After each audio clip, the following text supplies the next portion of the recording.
Word of the day is not coming up on the screen. Didactic. Yes? When you what? No. No. That's dialect. Multi-task. No.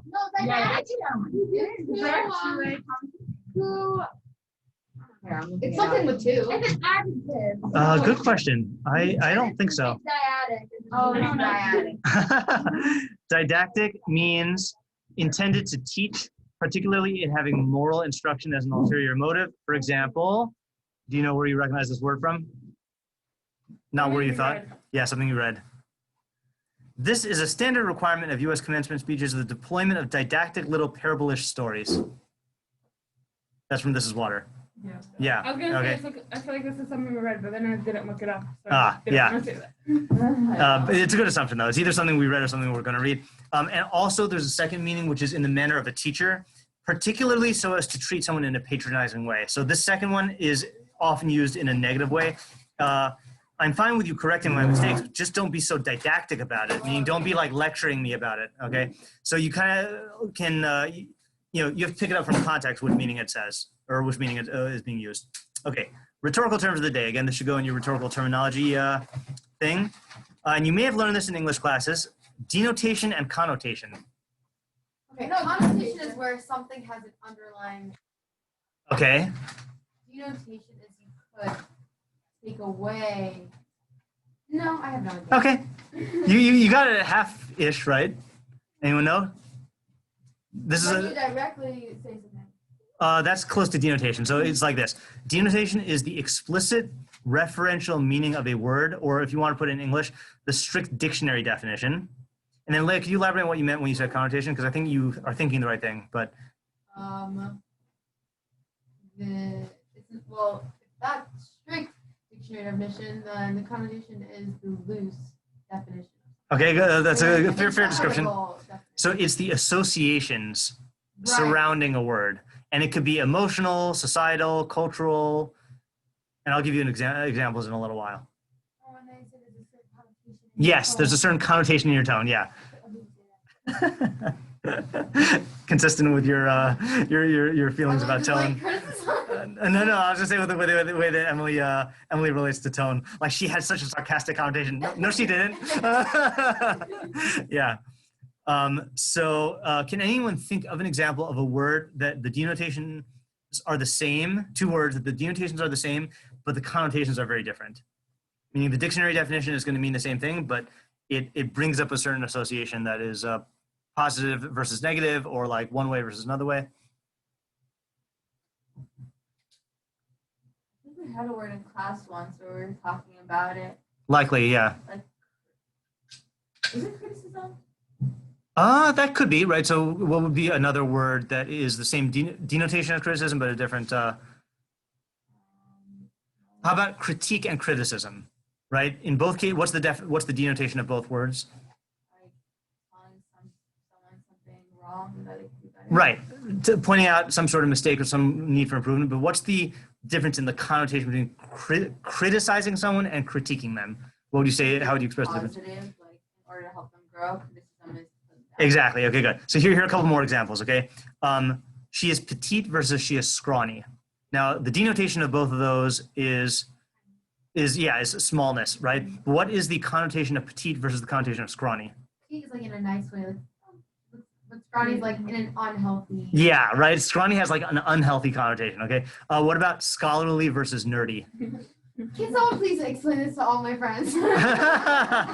Yeah. Now, nerdy has changed, by the way. Nerdy used to be exclusively negative, like in the 90s when I was growing up.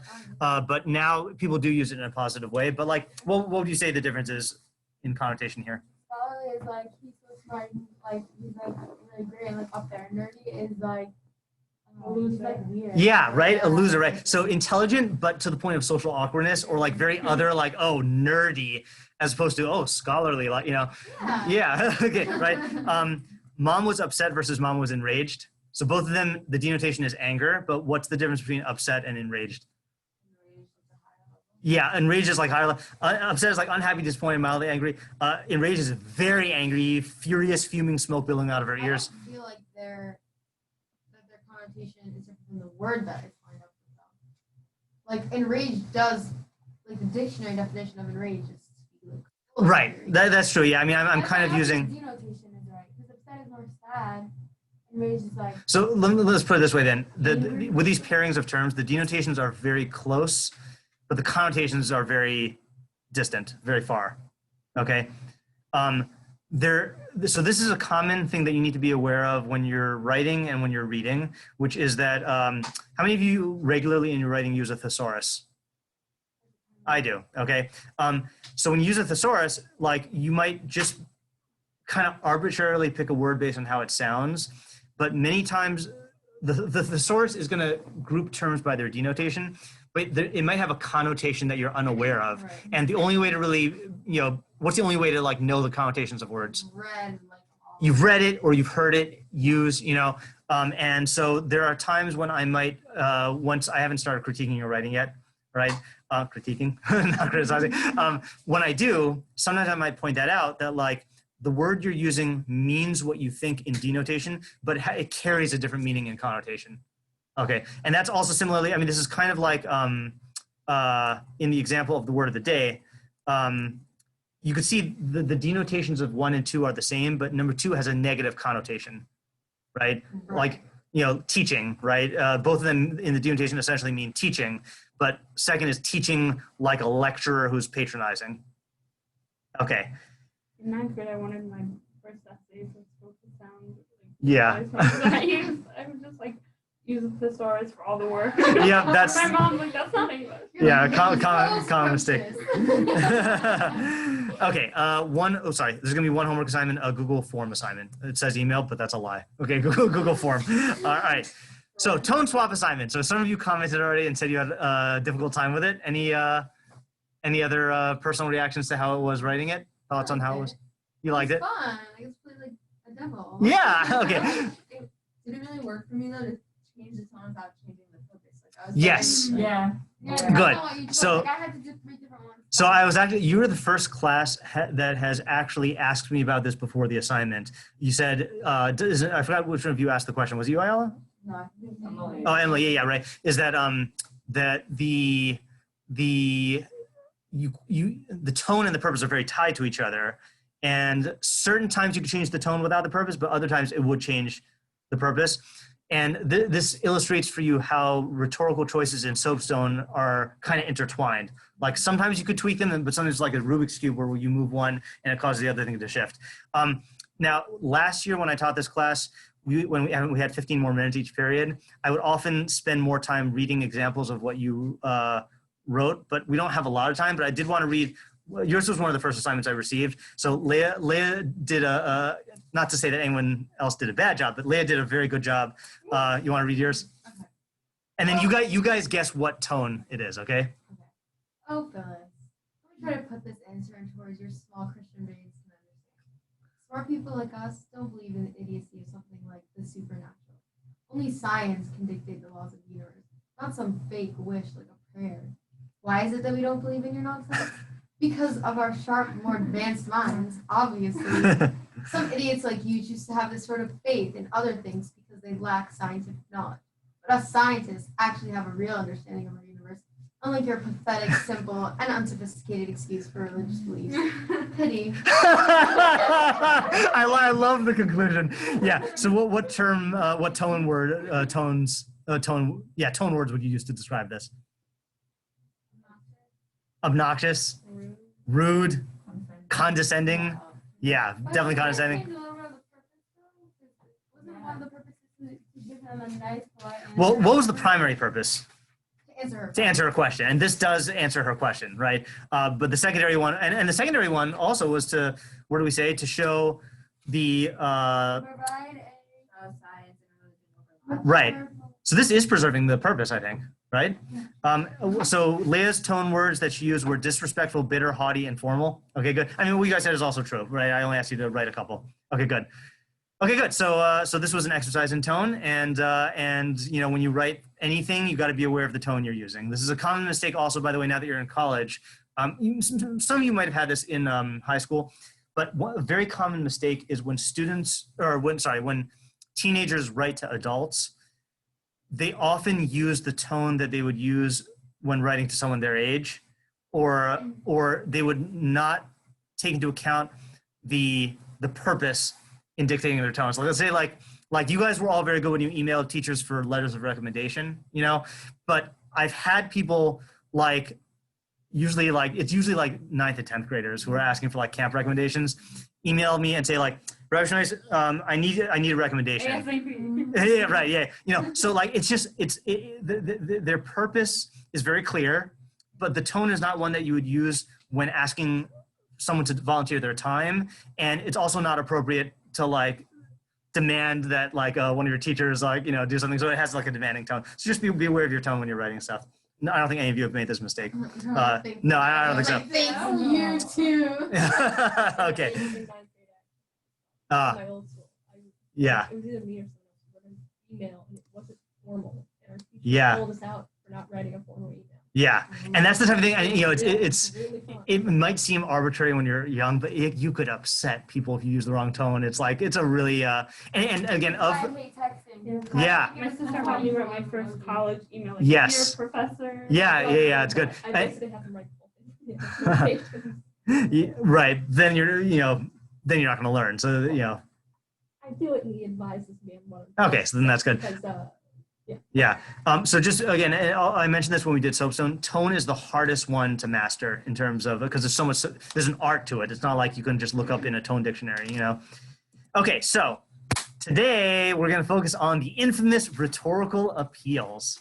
Okay, I'm going to give you a handout with literally every word that's going to be on the PowerPoint. Okay, so if you want, you can take notes, but if not, you can just Already gone. you can just pay attention. This is the heart of rhetoric. Okay, do anyone know what I'm talking about? Yeah. Okay. So ethos, pathos, and logos. Is that how you learn to pronounce them? Yeah. Yeah. they're not pronounced. Anyone else pronounce them differently? Okay. So this, after talking to many English teachers, I've come to the conclusion that no one actually knows how to pronounce these terms, and those who do, no one pronounces it like that. Okay. So there are people who say, you say pathos? Yeah, right. So I think the actual correct pronunciation is ethos, pathos, and logos, but no one says that. Okay. Google say. I think that's what Google says. We can find out. Let's not find out now. Supposed to be Greek, so Yeah, but I think, but however you pronounce it, it's fine. No one's going to judge you for it because whatever, well, except for the Greeks. Okay. All right. So first of all, what do we mean by rhetorical appeals? And let's go review. What is rhetoric? Persuasion. Yeah, the use of persuasion, right? The art of persuasion. How do you persuade people? So what are these three things? Logic. Oh, sorry. What I meant is, what's the category? What are appeals? What do we mean by rhetorical appeals, do you think? things that make people want to read your thing.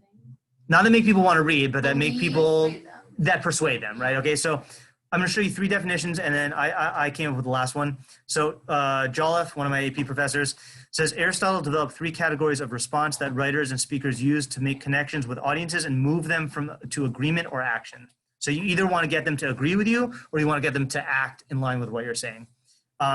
Scanlon, another one of my professors, says rhetorical appeals are techniques used to persuade an audience by emphasizing what they find most important or compelling. Now here's my definition, which is the strangest sounding, but I think it's the most concise. 3 types of ways to persuade an audience. Types of ways. Okay. I love that. I always say that. Don't you worry. So what do I mean? So this is now what, Leah, you were about to answer. So what is ethos, what is pathos, and what is logos? Okay, I think I get pathos and ethos. Okay. Stuff, but logos is logic. Yeah. Ethos is expertise. Okay, good. And then pathos is emotion. Yeah. Okay, good. So I pretty much agree with you. Ethos is the one I think that people are often taught a limited notion of, and I'm going to expand your notion of ethos. So let's start with that. So ethos, what do you call it? The short definitions of each of these: appeal to character, pathos, appeal to emotion, and logos is appeal to reason. Okay, logos is easier to remember because it sounds like logic. And you say you get pathos and ethos mixed up. So emotion is E. And Yeah, everything. that's why. oh, interesting. Okay, so the way I remember this, anyone else have a trick of remembering? Yeah. Well, I learned it as like ethical, so Okay, good. So And the E. yes, that's also how I remember it. So ethos has to do with character, which is your ethics. Same shorish as ethics, and then pathos sounds like what word that has to do with emotions. Oh, emotion. Oh, I guess sorry. Pain. Yeah. Oh no, that's not what I was thinking. No. Yeah, no, that's actually not even what I was thinking. I misunderstood her. I feel like we talked about the original meaning of pathetic. No, was that? No. So when you say pathetic, what do you mean? Wimpy. Yeah, Sad. Yeah. right. So pathetic used to just mean sad. Like if you said that the person looked pathetic, it doesn't mean they look like a loser. It means that they look like they are feeling sad.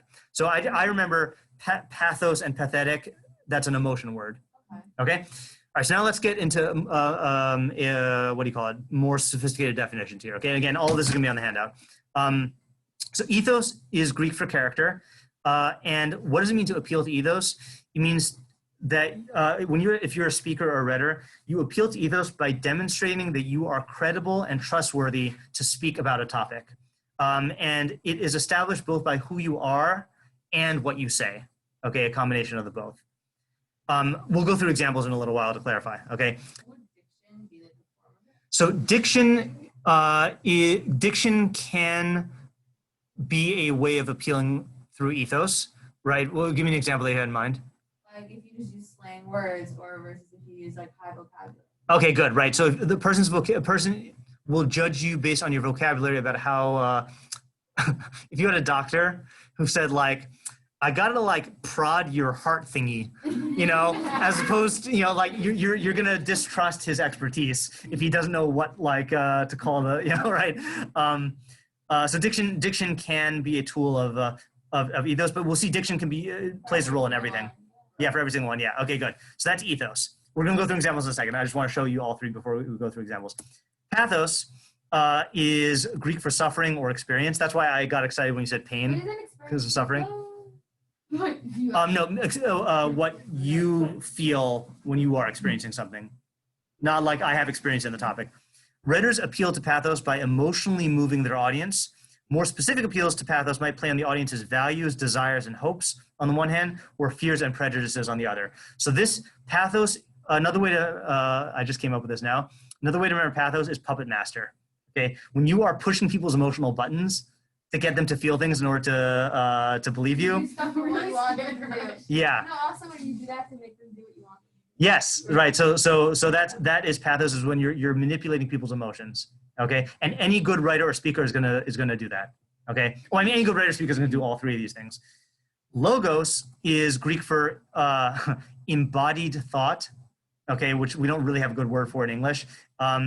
Writers appeal to logos by offering clear, rational ideas and using specific details, examples, facts, statistics, or expert testimony to back them up. Okay, now let's apply this to an example. Our good old friend Lou Gehrig.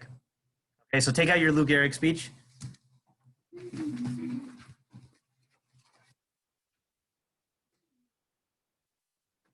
And what we're going to do is try to see how he uses all three of them. Okay, wait till everyone gets it out. Well, if you already have it out, start thinking, okay, in what manner does he appeal to ethos?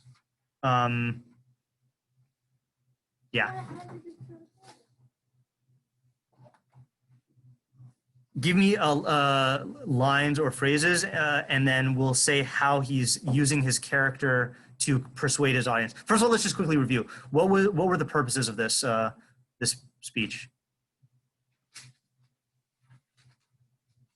Say goodbye. Yep. Express gratitude Yep. to the people he worked with. Give his fans closure. Yep. Publicly accept his fate and like end on a good note. Okay, good. Now, so what we have to think about is these are his goals. So the question is, how does he achieve those goals? By appealing to his character, by demonstrating his credibility and reliability. How does he appeal to them? By manipulating their emotions. And how does he appeal to them and achieve those goals through the ideas themselves. Can words be pathos? All of the 3 appeals will be delivered through words because that's how you're. Like one term, like you, we, or no. Yes, yes, definitely, yeah. So let's start with ethos though. So how is this made more convincing through who he is? He said, like, I've been in the ballpark for 17 years. So Ah. I know he's had experience like, in the baseball. Okay, good. So as a baseball player, he is an experienced baseball player, which is not going to be so important for the goals he's trying to achieve, but definitely he is explicitly calling upon his ethos, right? Good. Yeah, Emily? He always says, like, I spent 6 years with that wonderful person, or 9 years with that wonderful person. Okay, good, right? So when he talks about, who are they? Yeah, Miller Higgins, right? Okay. So how does that make his statement about Miller Higgins more convincing? 6 years, a long time. So therefore, you as an audience think to yourself, "Oh, he must really know him, right?" Right? If I gave a speech about Miller Higgins Huggins and I just met him, then this is not going to be persuasive. If I say he's such a great guy, yeah. Okay. What else? What else makes his speech persuasive based on his character? Because everyone who's following baseball knows him already and knows his Ah, okay, good. So walking into the speech, we said that ethos can come either from who you are and what you say, right? So he doesn't have to, I mean, he does kind of say that he played for 17 years, but the audience who's there is already inclined to view him in a certain way because of who he is. And remember, after all, what's the occasion? The specific occasion. Yeah, it's in honor of him, right? Lou Gehrig Appreciation Day. So we assume that all the audience knows who he is. Yeah. Yeah. What else? Let's talk about in terms of the ending on an optimistic note. We said that he speak. What do we say about his persona? Like what he's speaking as a baseball player. He's speaking as a family man. He's speaking as one who's suffering from ALS, right? Yeah. So when he says, when he talks about like how grateful he is, then how does his ethos make that gratitude more persuasive? Like when he says, I got a bad break, it's like saying he is in a position where he, like, it's hard for him. So like, you should listen to him. Right. So the fact that you know that he's going through this experience means that you can rely on what he has to say. In other words, if I told you, guys, you know what? ALS is really bad. So then who has more ethos, me or him? Obviously him, because he actually is living through it, right? So who he is and what he's going through makes him more of an expert on the thing he's saying, and that makes you more inclined to believe him, okay? Who else might you believe about in statements about ALS other than a person suffering from it? A doctor, right? And you can see that's a different kind of ethos because that gives their words credibility because of their knowledge of the subject, but for him, it's his experience of the disease that makes him a more credible speaker. Oh, and that's how you can show ethos would be something With the what? hold on one sec. I forgot how you say denotation of the connotation of the word. I don't know. I don't get the connection. Okay. All right, let's go on to pathos, okay? Yeah. What phrases jump out at you as pushing people's emotional buttons, and what emotions do those phrases awaken in the audience? You fans, okay? So what effect does that have on the audience when he says he addresses them as you fans? Wow, we're important. We're important to him, right? He values us, okay, right? He recognizes us. Senpai noticed me, right? Yeah, so go ahead. Like it's like a sad thing that he's sick, but he's saying he's lucky. So that like contrast of like what he's saying versus like what he's going through. Yeah, so how does that make you as an audience feel? You feel like kind of like happy for him. Yeah. With like a tone of like. Right. So it's definitely bittersweet, right? Yeah. You feel like, oh, this guy's suffering through so much, but he's happy. And so now I feel positive. If in other words, like this, let's say how would you imagine that you are as a fan before he starts speaking? So sad. Sad. And then you hear, well, you know what? If he's so happy, then really like I should be happy for him because he's at peace with this, you know? What other emotionally manipulating terms? It's a blessing, right? Yeah. The All win those is things. also. That's something. It's a blessing. Yeah. Yeah. Okay, good, right? I have lost. Yeah. So what he's trying to do is, so what feelings are gonna come up in you when you hear him listing all of these great things to be thankful for? Oh, you're right. Yeah, and Gratitude. Yeah, it's gonna make you feel that you should have gratitude for your life, and that's gonna make you buy into his purpose much more because you'd be like, you'll see like, oh, he really is appreciating life, and like and he really means what he says, and like I should, I'm convinced that that's what that he's being genuine here. Logos. So what argument is he making? If you had to like state this as a like, what's his main point? The main point is that I've had so much good happen in my life with all the, oh, New York Giants recognized me. Right. And this, like, that's his logic where he's like, yeah, it's been a great life and it'll continue to be until I die. Exactly, right? So that he had basically one point, which is that despite the fact that I'm suffering, from ALS, I've had a great life and I have a lot to be thankful for. Yeah, it's a good speech. Okay, so now let's go a little bit more in depth into each one of these things, okay? First of all, I actually should have done this beforehand. So our good old friend, the rhetorical triangle, you'll notice that each point on the triangle corresponds to one of the appeals.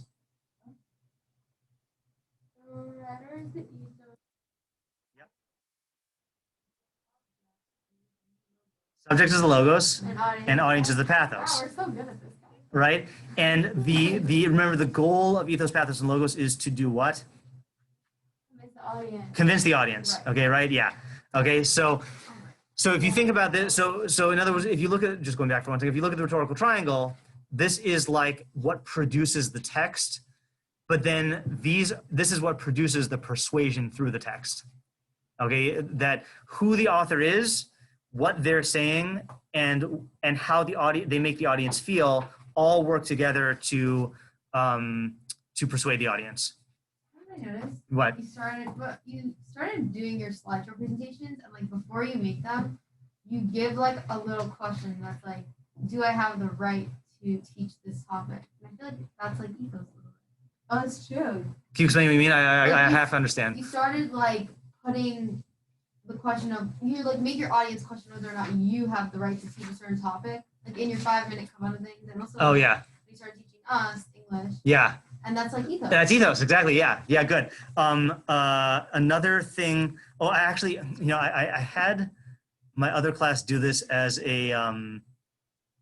Actually, we'll say this. I think we're gonna have a little bit left over time. Yeah, yeah, good. And what you're doing now, by the way, of looking for ethos, pathos, and logos and everything, that should really like start to happen in everyday life now. Okay, like when you hear someone giving a speech, when you read a book, when you see an ad, you should be thinking like, they're trying to persuade me. How much of this is coming through how they portray themselves? How much of it is coming through what they're trying to make me feel? And how much of this comes through through the message itself? Yeah. Okay. So let's go in a little bit more depth here. So ethos itself can be divided into 3 components. Okay. Good character, goodwill, and good sense. Good character is this a good person and someone who you can trust? Okay, like ethically, like are they okay? Yeah, exactly. Okay. Goodwill is, does this person want what is best for me? Okay, or do they have my best interest in mind? And good sense is, do they know what they're talking about? And when I said earlier that the definition of ethos, you said ethos was expertise. Mm-hmm. So I feel like when teachers teach ethos, they only focus on 3, but it's also 2 and 1. Yeah. And you don't need to have, you don't need to have all 3. Like for example, let's think of an example. Okay, think of someone or a situation, or either a particular person or a situation where the person would have good character, but not know what they're talking about, like in not a good sense. Yeah, a friend, exactly, right? So your friend would have number 1, number 2, but let's say they're giving you medical advice, right? So yeah, you're inclined to believe them because you know that they're a good person and they have your best interests, but you shouldn't believe them because they lack expertise. Okay. Like all those people, like when the school closed, they're like, "Oh, don't worry, you'll be fine. Don't worry, you'll be fine." But, like, yeah. They don't really know. Yeah, exactly, right? So they didn't actually have the knowledge. Now think of an example of a person who has good sense, and you would believe them based on their good sense, but they don't have good character or necessarily goodwill. Actually, some doctors. Some doctors, right? Yeah. But doctors will typically have goodwill because why can you assume that they have goodwill? Motivated by money. They're motivated by money or by care for you. No, it's right. No, it's true. It's like doctors know that if they commit malpractice, then they're gonna get sued. You know, so they're gonna have goodwill, but they could be a jerk, right? A character. I didn't watch the show, but anyone know the show with the character who is a jerk, but he's a good doctor? House. Heard of that show? Oh, with the old guy. Yeah, with the cane. Yeah, I've never watched it, but like apparently, like he's a real jerk, but like he's like a genius doctor. What about one that's just that just has good sense, but not goodwill or good character?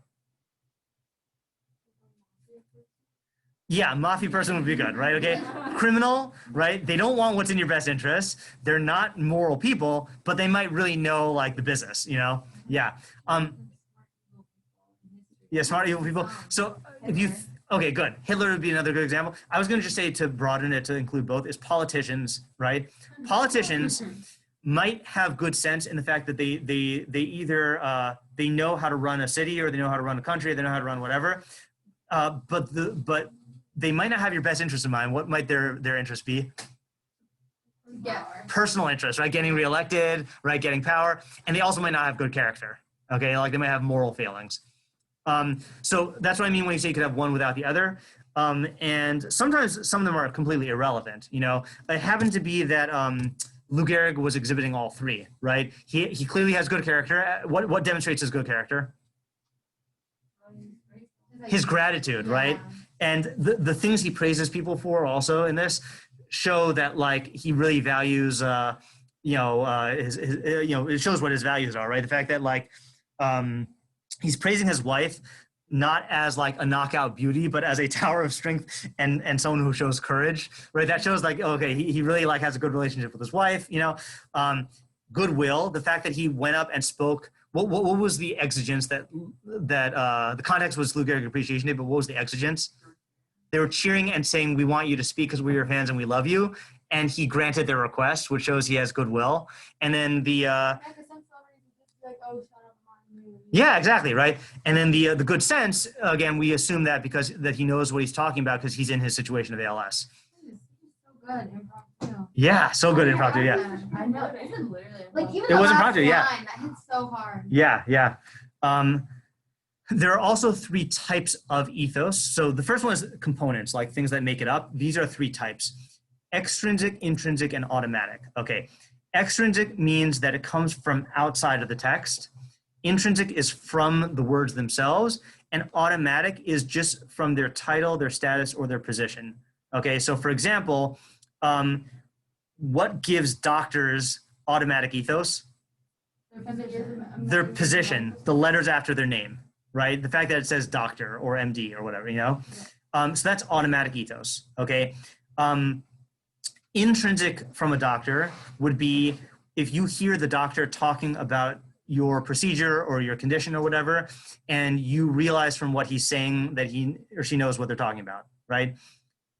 What would be an example of how a doctor could get extrinsic ethos? Not from what they say and not from their title. From what they've done. From what they've done, right? Let's say you know that this person has a track record where they've had like 100% success rate in a certain area, okay? Or how often do people pick doctors? No, sorry, not how often. I mean, like when people choose doctors, what is the criteria for their choice usually? How successful they've been in the past with their Could be. I mean, I don't think people really do research like that. How experience? Okay, right. So some of it is automatic based on like their credentials and stuff. I feel like a lot of times people will pick doctors based on recommendations by people they trust. You know, like if you know someone who like had a certain procedure and you're going to have that procedure, you just ask them like, oh, how good is this doctor? You know, so that's not intrinsic. It's not coming from the doctor, like from their words. It's not automatic, but it's coming from an external source, which is a recommendation. You know, let's think of another example here. So let's say, for example, so this is an example. Okay, when I first started teaching AP English. Okay, so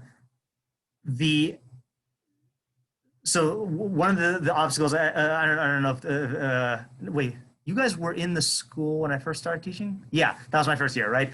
So so you remember the teacher who taught this before? Oh, There was a teacher. oh yeah, yeah. So I guess you, sorry, yeah, you didn't have her. So Mrs. Mori, okay? She taught AP English also. Yeah. She taught AP English, and she was very beloved, right?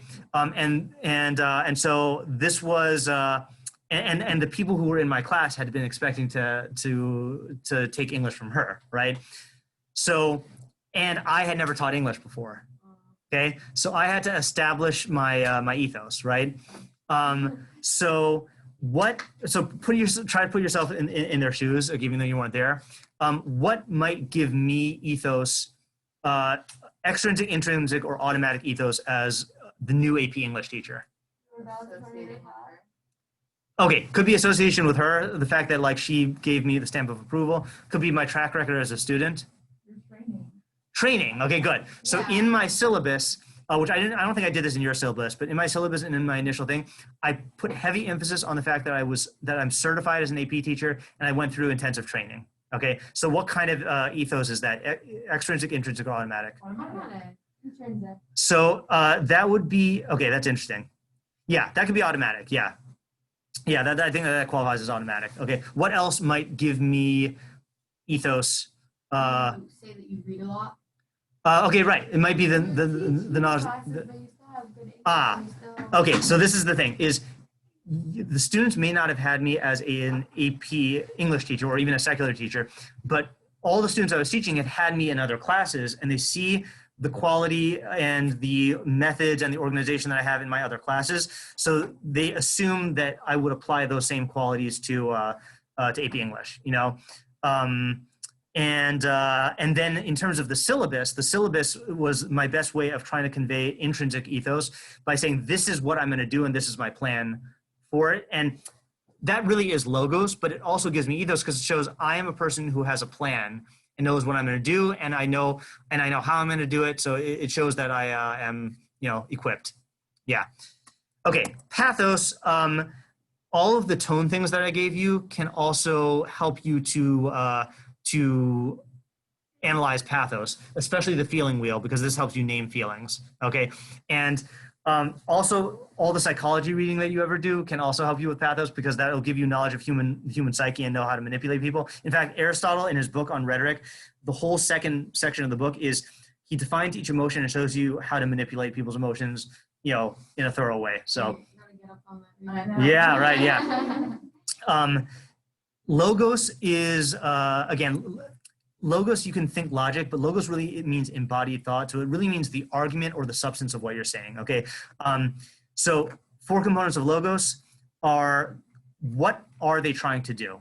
Okay, are they trying to inform? Are they trying to convince you to accept something, to think or act in a different way, to clarify something, to amuse? So what their purpose is going to be central to logos, because if you don't know what they're trying to do, how can you talk about like how they get there, What? No, because you can identify pathos, let's say, right, without knowing the purpose. You can know that this person is using like warm and fuzzy words to make me feel warm and fuzzy, or like inspirational words to inspire, but you may not know exactly what they're trying to accomplish with precision. And same thing with ethos. You can tell that a person is bringing a certain expertise or character to the table, but not be clear on exactly what they're trying to do. That's a problem with a lot of the, I don't know. Did any of you watch any of the debates, like the primaries? So one of the things that was unclear, a lot of people were they were like saying all their credentials, but they just didn't have any clear plan, and that was why they vanished into the ether. Yeah. Okay. What is the claim or the word that you're familiar with as thesis? Okay. What are the main ideas, propositions, assertions, positions, and propositions? This would be it's more than a subject. It's what are they, what? It's a mix of subject and Yeah. What are they trying to say is true or false, or what are they trying to say you should or shouldn't do? Okay. What data or evidence are they bringing to support their claim? And how do they use their data to support the claim? In other words, it's not enough to say, this is what I'm trying to do, this is my evidence. You also have to make that connection between the data and the evidence.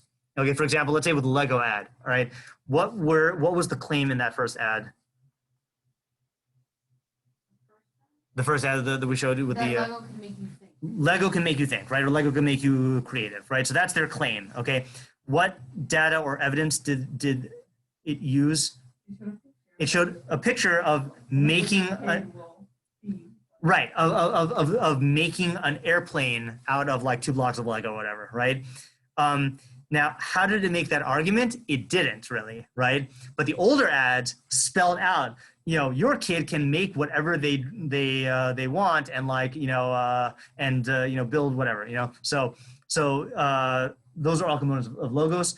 And also just remember that a rhetor can be attempting to appeal to logos even though their argument has logical flaws. So let's say, for example, if I quote to you a false study, okay, I am still appealing to logos. I'm just not doing a successful job of it because I'm quoting a fake study. But Succeed though. People will believe it. Yeah, people will believe it. Yeah, that's also true. Okay, so here is what, now these, again, just like with soapstone, this is going to take practice to start thinking in these 3 modes. So this first attempt is going to be a little intimidating, but you'll do the best you can, and then you'll learn, and we'll grow together. Is you're gonna, it's the title of the assignment is Rhetorical Appeals of Bush's 9/11 speech. It's a Google form. Review these definitions, or let me give you the handout before I forget. So here's the handout with all of the things I just said. 1, 2, 3, 4. There you go. And 1, 2, 3, 4. There you go. Oh, sorry. All right. Review Bush's 9/11 speech. And I think it would help if you annotate by underlining or highlighting. I've had students before who will take 3 highlighters and highlight ethos, pathos, logos, you know, and the same phrases can be multiple appeals. You can make notes. Identify 3 ways in which he uses each of the 3 appeals. So 3 ways he appeals to ethos, 3 ways he appeals to pathos, and 3 for logos. And then the most important step, okay? Click on the view accuracy thing and read what I wrote. And I tried to write as much as I could. So you're gonna see a lot more than what I'm expecting you to write, okay? Like I only want you to do 3 for each one. I wrote like 7 or 8 for each one, okay? And then we can discuss this tomorrow. Yeah, we can discuss this tomorrow, okay? So let's take our 4-minute break now, okay? And we'll start at, Examples or just more general? yeah, I want examples from his speech and you explain how is this an appeal. Yeah. Real big thing. Yeah, I mean, it doesn't have to be, like, it can be 1 sentence per appeal. Like, he says this, and this appeals to ethos because of this. Yeah. All right, so let's start at 41, okay? Yeah, like,